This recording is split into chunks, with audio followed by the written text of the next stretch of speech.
오늘은 금년 그 마지막 주일 오후 예배라 우리가 그동안 했던 사사기 대신에 다니엘서 말씀을 살펴보겠습니다. 방금 읽은 말씀 앞에 보면 그 바벨론이 어떻게 망하고 페르시아가 들어서게 되었는가, 세워지게 되었는가 하는 것을 보여줍니다. 바벨론의 마지막 왕 벨사살은 잔치 자리에서 그 예루살렘 성전에서 빼앗아온 금 그릇과 금 대접으로 술을 마셨습니다. 그때 손가락 하나가 나타나서 석회벽에 메네메네 데겔 우바르신이라는 글을 쓰는 겁니다. 벨사살 왕은 너무나 두려워하면서 그 글을 해석하라고 명령을 했는데 아무도 그 글을 해석하는 사람이 없었습니다. 그때 다니엘이 그 벨사살 왕 앞에 나와 그 해석을 이제 해주는데, 왕이 하나님의 저울에 부족하게 여겨져서 왕의 시대가 다 끝났다, 이제 그런 의미라고 알려줍니다. 벨사살 왕은 그 다니엘의 해석대로 그날 밤 죽임을 당하고 바벨론이 페르시아에게 망하게 됩니다. 바벨론을 정복한 페르시아의 왕이 이제 다리오 왕인데요. 다리오는 이 바벨론이 어떻게 망하게 되었는지 들어서 알고 있었을 겁니다. 그래서 이 벨사살 왕과 이 바벨론의 미래에 대해서 예언한 이제 다니엘을 신뢰를 이제 하게 됩니다. 다니엘은 이 페르시아 입장에서 보면 망한 나라의 신하입니다. 그런데 다리오 왕은 다니엘을 총리로 임명하고 그 페르시아가 워낙 커서 이제 총리가 3명인데 그 3명 중에서 첫 번째 총리가 되게 합니다. 보통 한 신하가 왕에게 사랑을 받고 또 높은 자리를 얻게 되면 다른 신하들이 시기를 합니다. 특히 다니엘은 그 망한 나라에서 이렇게 있던 그런 신하예요. 근데 그 망한 나라에 그 신하였던 사람을 총리 중에서 첫 번째로 하니까 함께 페르시아와 그 다리오 왕과 함께했던 그런 다른 신하들이 시기하는 건 당연했습니다. 다니엘 외에 다른 두 총리와 많은 이제 관리들이 다니엘을 시기했습니다. 안티 다니엘이라는 어떤 그룹이 이제 무리가 이제 생기게 됩니다. 그때 다니엘의 나이가 80이 넘은 때였습니다. 그가 어떤 사람인지 성경에 이제 나와 있습니다. 우리가 읽지 않았지만 6장 그 3절에서 5절까지를 보면, 다니엘은 마음이 민첩하여 총리들과 고관들 위에 뛰어남으로 왕이 그를 세워 전국을 다스리게 하고자 한지라. 이에 총리들과 고관들이 국사에 대하여 다니엘을 고발할 근거를 찾고자 했으나 아무 근거 아무 허물도 찾지 못하였으니 이는 그가 충성되어 아무 그릇됨이 없고 아무 허물도 없음이었더라. 그들이 이르되 이 다니엘은 그 하나님의 율법에서 근거를 찾지 못하면 그를 고발할 수 없으리라 하고. 다니엘은 마음이 민첩했다고 했는데 성실했다는 그런 의미입니다. 다니엘을 이제 시기하는 다른 신하들이 그에게서 잘못된 것을 찾으려고 돈 문제나 업무상 비리를 막 찾았는데 아무것도 없는 겁니다. 털어서 먼지 안 나는 사람이 없다, 이제 이런 말이 있는데, 기업가나 정치인이나 뒷조사를 이렇게 해보면 불법이나 뇌물수수나 권력 남용 같은 것이 있습니다. 청문회를 하면 걸리지 않은 사람이 아무도 없습니다. 그런데 이 안티 다니엘 무리들이 이제 다니엘을 고소하려고 모든 것을 조사했는데 흠잡을 만한 게 아무것도 없는 겁니다. 그래서 그들이 어떤 결론을 내리는가 하면, 이 다니엘을 고소하려면 신앙 문제 아니면 문제 삼을 게 없다, 이제 그런 이제 결론을 이제 내리게 됩니다. 이 다니엘서 앞부분에 보면 다니엘이 이제 청소년 때 그 왕이 주는 음식이 신앙에 안 좋은 영향을 준다고 해서 거절한 일이 나옵니다. 그런데 그가 80세가 되어서도 여전히 신앙을 잘 지키는 겁니다. 청소년 때, 청년 때 막 이렇게 일시적인 열정으로 신앙생활 잘할 수 있어요. 근데 직장 생활하고 또 애 키우고 이러면서 이제 신앙이 예전같이 못한, 오늘 그 사회 본 그 우리 집사님이 이야기한 것처럼 청년 때는 막 이렇게 막 구루터기가 되겠다 이렇게 했는데 시간 지나면서 이제 이렇게 그렇지 못한, 이제 그러기가 쉬운 거예요. 다니엘은 이제 80세가 됐는데도 신앙의 어떤 변화가 없는 겁니다.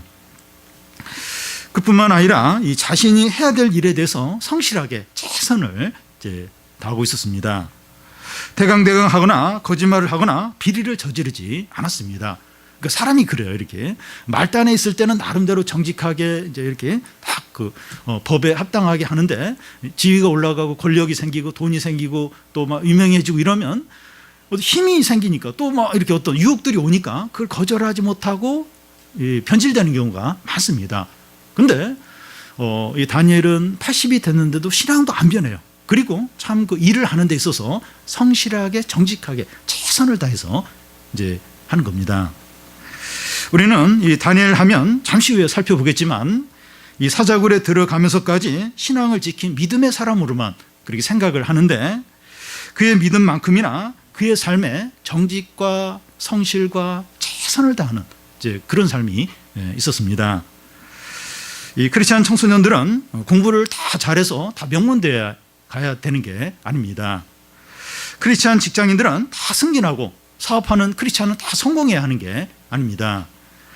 그렇지만 성실하고 최선을 다해야 합니다. 학생들은 이 숙제를 하지 않았다가 다른 친구 숙제를 그대로 이제 베껴서 낸다거나 시험 볼 때 컨닝을 하면 안 됩니다.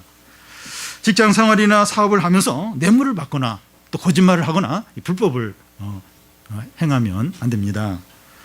직장 업무 시간에 게임을 하거나 또 스포츠를 보거나 SNS에 이렇게 빠져 있으면 안 됩니다. 업무를 하는 것 같은데 막 SNS 들어가서 막 이곳저곳 막 구경하고 또 막 게임을 한다든지 이렇게 하면 안 됩니다.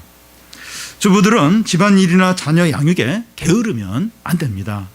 귀찮아하고 이렇게 그러면 안 돼요. 게으르면 안 됩니다. 여러분, 우리의 믿음이 교회 안에서의 믿음만으로 되면 안 되고 각자에게 주어진 삶 가운데서 성실과 정직과 최선을 다하는 것으로 나타나야 합니다.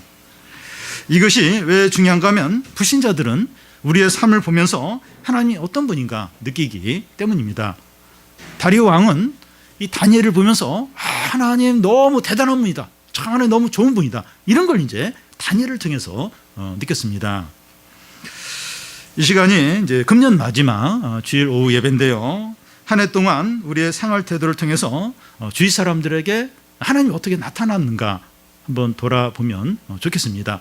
우리는 다 이제 하나님을 나타내는데 금년 한 해 동안 우리 가족이나 가까이 있는 사람이나 또 나를 아는 어떤 이웃이나 이런 사람들이 나를 통해서 하나님을 어떻게 느꼈을까 한번 생각을 해 보시기 바랍니다.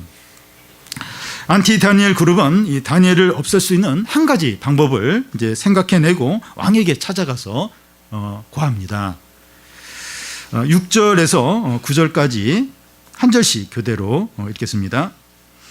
이에 총리들과 고관들이 모여 왕에게 나아가서 그에게 말하되 다리오 왕이여 만수무강하옵소서.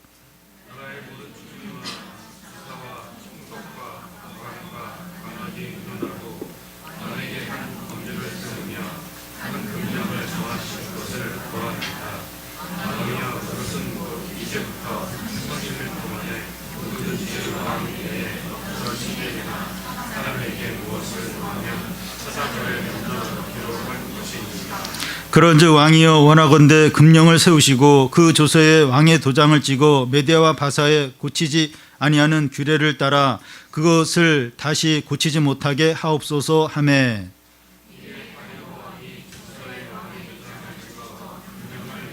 네.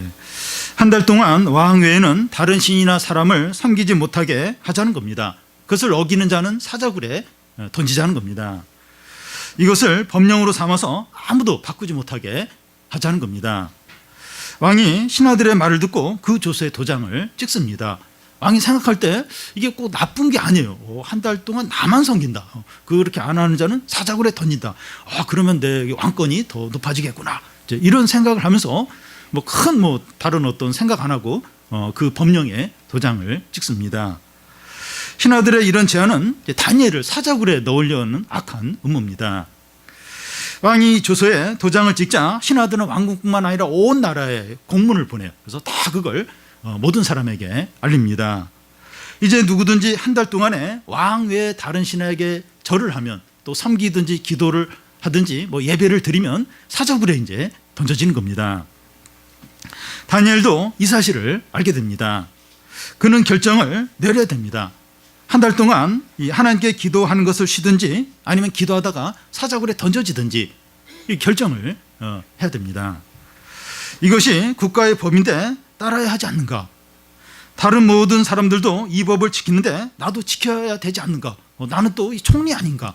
그런 생각이 들 수도 있었습니다. 아니면 다른 사람들의 눈에 띄지 않게 숨어서 기도할까 하는 생각도 했을 겁니다. 그런데 다니엘은 어떻게 합니까? 10절을 보면 다니엘이 이 조서에 왕의 도장이 찍힌 것을 알고도 자기 집에 돌아가서는 입방에 올라가 예루살렘으로 향한 창문을 열고 전에 하던 대로 하루에 3번 무릎을 꿇고 기도하며 그의 하나님께 감사하였더라. 다니엘은 새로운 법령을 다 알면서도 전에 하던 대로 하루에 3번 아침과 정오와 저녁에 예루살렘 쪽에 창문을 열고 기도를 했습니다. 전에 3번씩 기도했는데 한 번으로 줄이거나 숨어서 이렇게 기도하려고 하지 않았습니다. 이 방에 올라가서 기도를 했다고 하는데 2층의 넓은 방을 가리킵니다. 그러니까 모든 사람에게 눈에 쉽게 띄는 그런 곳에서 전에 하던 대로 기도를 했습니다. 다니엘은 새로운 법령이 선포된 이후에도 전에 하던 대로 하나님께 여전히 기도하고 예배했습니다. 그리고 10절 끝에 보면 그의 하나님께 감사했다고 이렇게 말하는데 지금 상황은 감사해야 될 상황이 아니에요. 기도하는 게 이게 알려지면 사자굴에 던져지는 그런 상황인데 그런 상황에 기도하면서 하나님께 감사하며 기도를 했습니다. 여러분, 이 세상의 법과 하나님의 법이 반대가 될 때 어떻게 해야 됩니까? 힘 있고 권력 있고 높은 지위에 있는 사람이 하는 말과 하나님의 말씀이 반대가 될 때 누구 말을 들어야 됩니까? 이런 경우는 뭐 어디든지 있어요. 어디든지 뭐 가족 관계에서도 있을 수 있고 또 직장에서나 뭐 학교에서나 어느 관계에서도 이런 경우가 있는데 어떻게 됩니까? 주위에 있는 모든 친구들이 다 이렇게 하자고 하는데 하나님 뜻과 안 맞아요. 하나님이 기뻐하는 일이 아니에요. 그러면 어떻게 됩니까? 누가 더 크고 누가 더 위에 있는지 생각을 해야 됩니다. 위에 있는 뭐 부장이든지 사장이든지 선배든지 뭐 선생님이든지 나이 드신 어떤 어르신이든지 그 위에 있는 분들이 그런 얘기를 해요. 그럼 하고 뭐 친구들이 막 다수가 막 그런 얘기를 할 수도 있고, 근데 누가 더 큰 분이야? 그런 사람들하고 하나님하고 누가 더 큰가? 누가 더 위에 있는가? 생각을 하고 하나님의 말씀에 순종을 해야 됩니다. 그런데 실제로 이렇게 하는 것이 어려워요. 실제로는 너무 어렵습니다. 너무 어렵고 큰 대가를 치러야 됩니다. 그게 어떤 대가인지 몰라요. 요즘에 뭐 뉴스에 이렇게 갑질하는 게 나오는데, 그러니까 잘해도 위에 힘 있는 사람은 갑질을 해서 아랫사람을 괴롭힐 때가 많은데, 또 뭐 하나님의 뜻이다, 하나님의 말씀과 안 맞다 이래서 또 그 얘기를 안 들으면, 시키는데 안 하면 더 이제 갑질을 당하고 미움을 당하고 쫓겨날 수도 있고 금전적인 손실을 볼 수도 있고 친구들로부터 이렇게 따돌림을 당할 수도 있는 겁니다. 이게 절대 쉬운 게 아니에요. 절대로 이게 쉬운 일이 아닙니다. 우리가 이런 상황이 있을 때 이제 드는 생각은, 이런 상황에서 믿음으로 한 사람이 있느냐? 진짜 믿음으로 한 사람이 있는가? 지금 나만 지금 뭐 이렇게 하고 나만 그냥 손해보는 거 아닌가? 다 이럴 때는 다 그냥 이렇게 사람들 말 들어야 되는 거 아닌가?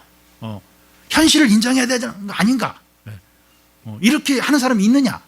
이제 하는 겁니다.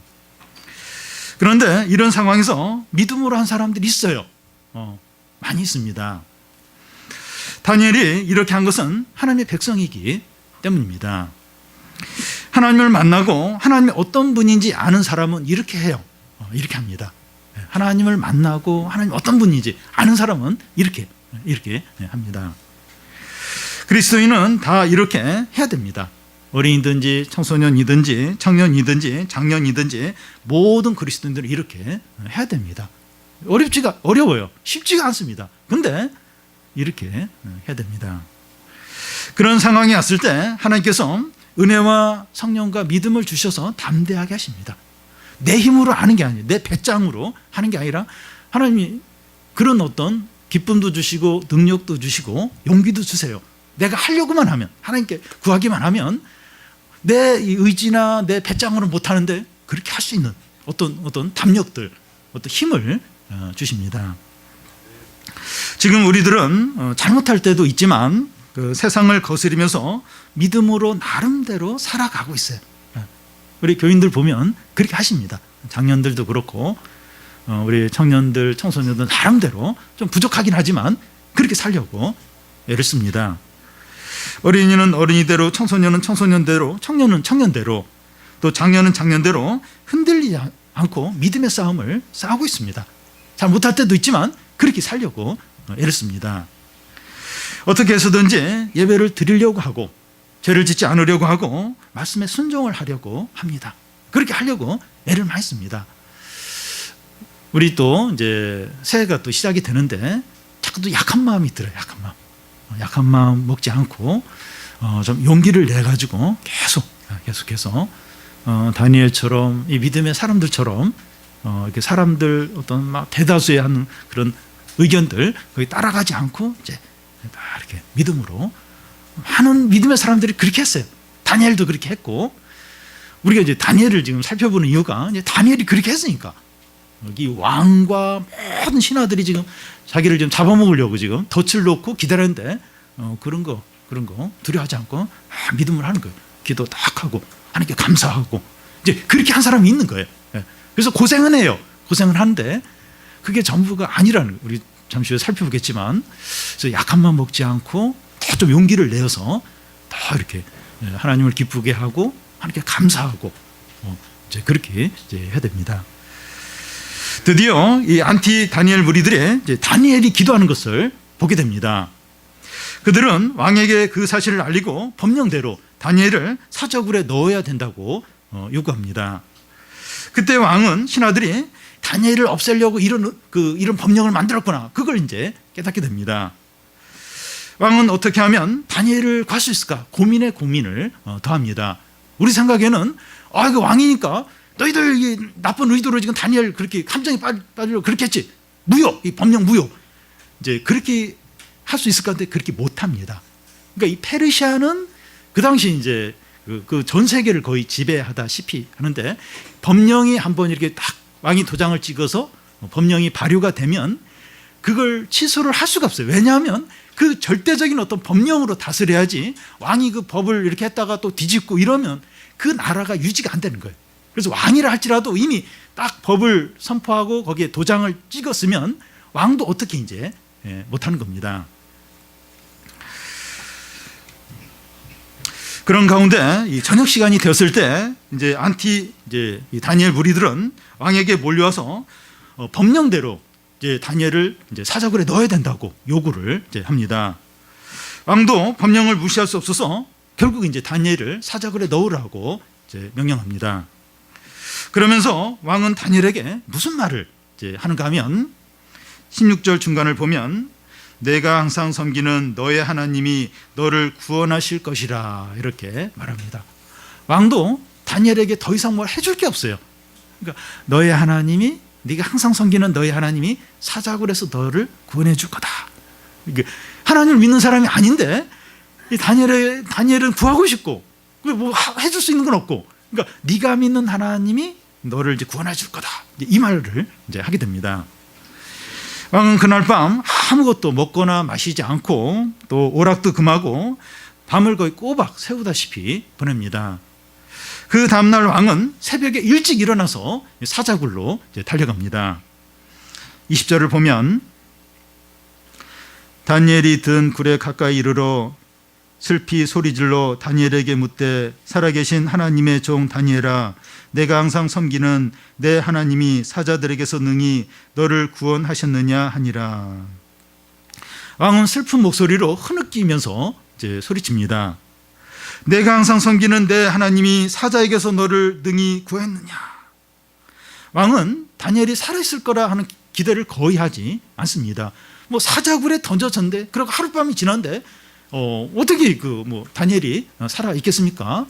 거의 이제 이렇게 좌절한 가운데 너의 하나님이 사자들의 입에서 너를 구했느냐?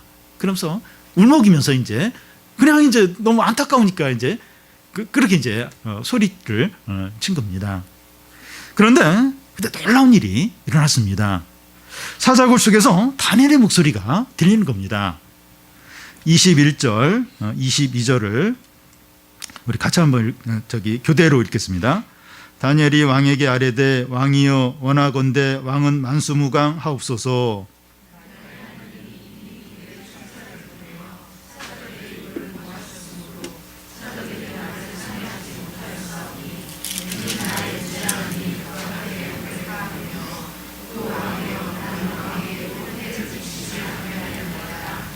네. 다니엘은 하나님을 나의 하나님이라고 부릅니다. 나를 끝까지 사랑하고 내가 어느 곳에 있든지 나를 지키시는 나의 하나님이라는 겁니다. 나의 하나님이 이미 천사를 보내서 사자 입을 막으시고 사자들이 나를 해치지 않게 하셨다는 겁니다. 이런 일은 이 다니엘의 세 친구가 신상에게 절을 하지 않아서 풀무불에 던져지게 되는데 그때도 하나님께서 그들의 머리털 하나 상하지 않게 보호를 해 주신 일이 있었습니다. 이게 보여주는 게 뭡니까? 우리가 믿음으로 살기만 하면 항상 좋은 일만 생기거나 어려운 일이 생기지 않는 것이 아닙니다. 믿음으로 해도 어려움이 생기고 위기가 있고 손해를 볼 때가 있습니다. 그렇지만 하나님이 우리와 함께 하시고 지키시고 인도하십니다. 그러니까 사자굴에 못 들어가도록 이렇게 막으시는 게 아니라 사자굴에 들어가요. 들어가는데 하나님 함께 하시면서 지키십니다. 그러니까 우리가 이제 믿음으로 사는데 어려움이 없는 게 아니에요. 고난이 없는 게 아닙니다. 큰 위기가 없는 게 아니에요. 그 위기와 어려움이 있는데 하나님이 함께 하시면서 지키시고 인도하시는 겁니다. 하나님이 허락하지 않으면 머리털 하나 상하지 않아요. 분명히 사자굴인데 큰 고난인데 큰 위기인데 하나님이 허락하지 않으면 머리털 하나 손상되지 않습니다. 다니엘이 사자굴에 던져졌지만 조금도 상하지 않은 이유가 무엇이라고 합니까? 23절 끝에 보면 이는 그가 자기 하나님을 믿음이었더라. 자기 하나님을 믿은 것입니다. 사자굴이나 풀무보다 더 크신 하나님을 믿은 거예요. 사자굴이 절대적이죠. 풀무불이 절대적. 거기 들어가면 끝이 끝. 그래서 사람들이 다 두려워합니다. 그런데 사자굴보다 더 크신 거예요. 더 크신 하나님을 믿은 겁니다. 자기 하나님이 사자 입을 막아서 다니엘을 물지 못하게 하셨습니다. 나의 하나님이 사자굴 안에서도 우리와 함께 하시면서 끝까지 사랑하시고 최악의 상황에서도 건져주십니다. 누구의 하나님이 아니에요. 뭐 목사님의 하나님, 전도사님의 하나님, 누구의 믿음 좋은 누구의 하나님이 아니라 나의 하나님, 나의 하나님이 그 최악의 상황에서 그 사자굴 같은 그런 지옥 같은 곳에서 끝까지 사랑하시는 거예요. 거기서 건져주신 겁니다. 자기 하나님, 나의 하나님이 그러하신 겁니다. 금년에도 나의 하나님이셨으면 내년에도 나의 하나님이십니다. 우리 올 한 해 보내면서 참 나의 하나님이 함께 하셨구나 그런 어떤 경험들 또 그런 어떤 일들이 있을 텐데 그 올해 나의 하나님이셨으면 내년에도 나의 하나님이십니다. 나의 하나님을 믿으시기를 바랍니다. 왕은 다니엘을 사자굴에 올리라고 한 후에 안티 다니엘 무리들을 그들의 처자식까지 사자굴에 던지라고 명령합니다. 그게 다 드러났으니까 그 다니엘을 그 사자굴에 들어가도록 그 법령을 만들고 그걸 이렇게 주도한 그 신하들 다 색출하고 그 가족들까지 다 이제 끌어내어서 사자굴에 던지라는 겁니다. 그래서 사자굴에 던졌더니 그 사자들이 그 사람들이 땅에 떨어지기도 전에 입에서 탁탁 물어가지고 뼈를 그냥 부스러뜨려버리는 겁니다. 그 전날 다니엘이 그 사자굴에 던졌을 때는 전혀. 근데 이 악한 자들을 사자굴에 던졌을 때는 그 땅에도 떨어지지 않아요. 사자들이 그 뼈를 부스러뜨리면서 잡아먹는 겁니다. 우리는 신앙 때문에 우리를 미워하고 공격하는 사람들을 복수하려고 할 필요가 없습니다. 그런 사람들이 있어요. 나를 이렇게 뻗살게 구고 나를 이렇게 함정에 빠뜨리려고 하고 나에 대해서 험담하고 나는 그래 믿음으로 살려고 했는데 막 그런 사람들이 있는데 그런 사람들을 복수하려고 그렇게 할 필요가 또 막 그런 마음을 품고 또 막 뭔가를 이렇게 복수할 어떤 그런 이렇게 일을 만들고 그럴 필요가 없습니다. 왜냐하면 하나님께서 우리 억울함을 다 갚아주시기 때문입니다. 그래서 우리는 다른 사람들에 대해서 너무 신경 쓰지 말고 우리 자신의 길을 잘 가는 것이 중요합니다. 다른 사람의 길이 신경 쓸 게 없어요. 다른 사람은 어떻게 그 사람들 좀 잘 이렇게 안 좋게 됐으면 좋겠다, 망했으면 좋겠다, 어떻게 막 꼭 보복을 당했으면 좋겠다. 그런데 이제 신경 쓰지 말고 우리는 우리의 믿음의 길을 잘 가는 게 중요합니다. 내가 해야 할 것을 성실하게 하고 내 신앙을 잘 지키는 겁니다. 여러분, 우리의 일을 성실하게 하고 내 신앙을 잘 지키려고 하면 바빠요. 진짜 바쁩니다. 그러니까 크리스찬 학생들이나 크리스찬 직장인들이 신앙도 지키면서 공부도 하고 또 직장생활도 하고 사업하려면 사실 시간이 없어요. 누구 막 보복하고 누구에 대해서 막 험담하고 누구 이렇게 잘못되도록 뭔가 이렇게 꾸미고 그럴 시간이 없어요. 그냥 내일 성실하게 최선을 다하고 신앙을 잘 지키고 하는 거죠. 다니엘은 이 청소년 시기부터 80이 넘을 때까지 성실하게 정직하게 행하고 또 이 사자굴 앞에서도 그 믿음이 흔들리지 않았습니다. 끝까지 이렇게 성실하게 자신의 일들을 최선을 다하고 그리고 또 이제 믿음도 그 사자굴 앞에서도 흔들리지 않아요. 변질되지 않았어요. 끝까지 그 믿음을 지켰습니다. 다리오 왕은 이 다니엘이 사자굴에서 무사히 나오는 것을 보면서 하나님을 찬양하고 모든 영광을 돌립니다. 우리가 읽지 않았지만 우리가 읽은 데까지 그 뒤에 보면 그 조서를 온 나라에 보내서 이 다니엘의 하나님을 찬양하고 다니엘의 하나님의 이름을 욕되게 하는 자는 그 엄청난 이제 형벌을 내리고 그러면서 다 이 하나님을 섬기라고 하나님을 이렇게 예배하라고 그렇게 조서를 이제 내리게 됩니다. 불신자에게 이 하나님을 소개하는 방법은 이제 두 가지인데 우리의 삶과 고난을 통했습니다. 우리의 성실하고 정직하고 최선을 다하는 일상적인 삶을 통해서 하나님이 나타납니다. 하나님이 나타나고 어떤 위기 가운데서도 자기 하나님을 믿음으로 하나님을 나타나게 됩니다. 우리가 하는 일들 꼭 학생들이 1등을 해야 된다, 이렇게 좋은 대학 가야 된다, 그래야만 하나님 나타나는 게 아니에요. 그러니까 이렇게 성실하게 최선을 다하는 거죠. 직장인이 직장 일을 성실하게 정직하게, 사업하는 분들이 이렇게 또 이렇게 그렇게 할 때 하나님이 나타나요. 하나님 나타나고 특히 고난과 위기 가운데 있을 때 그때 우리의 믿음을 통해서 하나님이 더 분명하게 나타나는 이제 기회가 됩니다. 그러므로 우리의 일상생활과 고난들은 세상 사람들에게 하나님을 나타내는 기회가 됩니다. 평범한 우리의 삶, 또 이렇게 어떤 어려움들 이렇게 닥칠 때 믿지 않는 가족들, 친척들이 봐요. 저 예수쟁이가 어떻게 하는가. 학교에서, 직장에서 봐요. 지금 좀 힘든 상황이 있는데 어떻게 하는가 지켜봅니다. 근데 믿음으로 하는 거예요. 믿음으로. 끝까지 믿음으로. 그걸 통해서 이렇게 하나님이 나타납니다. 그런 가운데 하나님 일을 하세요. 하나님 그와 함께 하시면서 놀라운 일을 행하시고 하나님의 영광을 나타내십니다. 이제 그걸 통해서 사람들이 하나님이 살아계신가, 내가 당신을 보니까, 너를 보니까 하나님이 계시는, 하나님 좋은 분이구나. 참 그런 이제 고백을 이제 하게 됩니다. 우리는 이제 금년 마지막 주일 오후 예배를 드리고 있는데 이 한 해 동안 우리의 생활과 신앙을 돌아보면서 얼마나 하나님을 잘 나타냈는가 한번 돌아보시기를 바랍니다. 어떻게 나의 삶과 나의 이제 어떤 어려움을 통해서 하나님이 어떻게 나타났는가, 사람들이 나를 통해서, 나의 삶을 통해서 하나님을 어떻게 느꼈는가 한번 돌아보고 잘 못한 게 있으면 회개를 하고 새해에는 우리의 생활과 어려움을 통해서 하나님의 영광과 살아계심이 더 풍성하게, 더 온전하게 나타나기를 바랍니다.